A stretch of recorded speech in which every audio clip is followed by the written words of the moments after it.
Konsep motivasi dalam perilaku organisasional.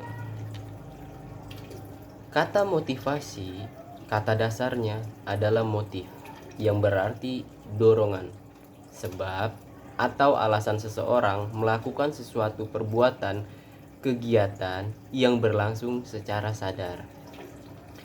Menurut arti katanya, motivasi atau motivation berarti pemberian motif, penimbulan motif atau hal yang menimbulkan dorongan, atau dapat pula diartikan faktor yang mendorong orang untuk bertindak secara tertentu. Menurut kata kerjanya adalah to motive, yang berarti mendorong, menyebabkan, dan merangsang. Dari Dr. Hasibuan, motivasi adalah pemberian daya penggerak yang menciptakan kegairahan kerja seseorang agar mereka mau bekerja sama, bekerja efektif, dan terintegrasi dengan segala upaya untuk mencapai kepuasan. Teori-teori motivasi. Teori isi, content theory. Teori isi motivasi pada dasarnya ingin melihat apa dari motivasi tersebut. Teori ini ingin melihat faktor-faktor dalam seseorang yang menyebabkan ia berperilaku tertentu, dan kebutuhan apa yang ingin dipenuhi seseorang. Kenapa seseorang mendorong untuk berperilaku tertentu, kebutuhan tersebut ingin dipenuhi, dan hal ini menyebabkan seseorang berperilaku tertentu. Beberapa tokoh dalam teori isi antara lain adalah Maslow, Herzberg, dan MC Clearen. Selanjutnya, teori proses atau proses teori. Teori proses dalam motivasi berusaha menjelaskan bagaimana dan tujuan apa seseorang dapat berperilaku tertentu.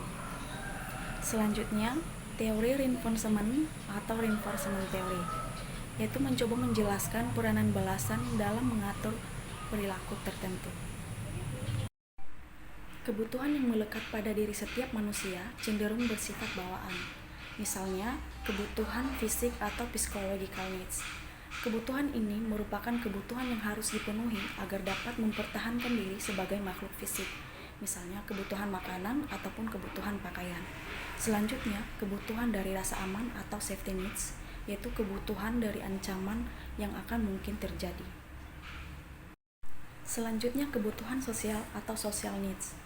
Kebutuhan ini ditandai dengan seseorang menjadi bagian atau anggota dari kelompok tertentu. Selanjutnya, kebutuhan pengakuan atau esteem needs. Kebutuhan ini yaitu merupakan kebutuhan ingin diakui, dihormati, dihargai oleh seseorang karena kemampuan atau kekuatan yang dia miliki. Selanjutnya, kebutuhan aktualisasi diri atau self-actualization needs, yaitu kebutuhan penyaluran minat atau bakat dalam bentuk nyata, misalnya ikut berpartisipasi dalam bentuk seminar-seminar. Macam-macam motivasi. Motivasi dapat dikelompokkan menjadi dua. Yang pertama adalah motivasi intrinsik dan yang kedua adalah motivasi ekstrinsik. Menurut Monk dan Nurse, motivasi intrinsik dikarenakan orang tersebut senang melakukannya. Sedangkan motivasi ekstrinsik merupakan dorongan terhadap perilaku seseorang yang ada di luar perbuatan yang dia lakukan. Nah, perilaku ekstrinsik ini bisa berubah menjadi perilaku intrinsik loh teman-teman. Contohnya, ketika seorang mahasiswa atau mahasiswi senang dan menyadari pentingnya belajar, maka mahasiswa-mahasiswi tersebut akan bersungguh-sungguh dalam belajar tanpa adanya paksaan maupun dorongan dari siapapun. Faktor-faktor yang mempengaruhi motivasi. Faktor yang tergolong ke dalam faktor individual meliputi 4 macam, seperti kebutuhan atau needs, sikap atau attitude, tujuan atau goals, dan yang terakhir adalah kemampuan atau abilities. Lalu, ada unsur-unsur yang menggerakkan motivasi lainnya seperti bertanggung jawab. Nah, berarti adanya rasa memiliki untuk menimbulkan motivasi bertanggung jawab.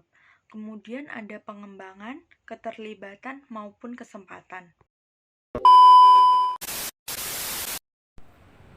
Pergi berbelanja ke pasar. Cakep. Saking besarnya bikinnya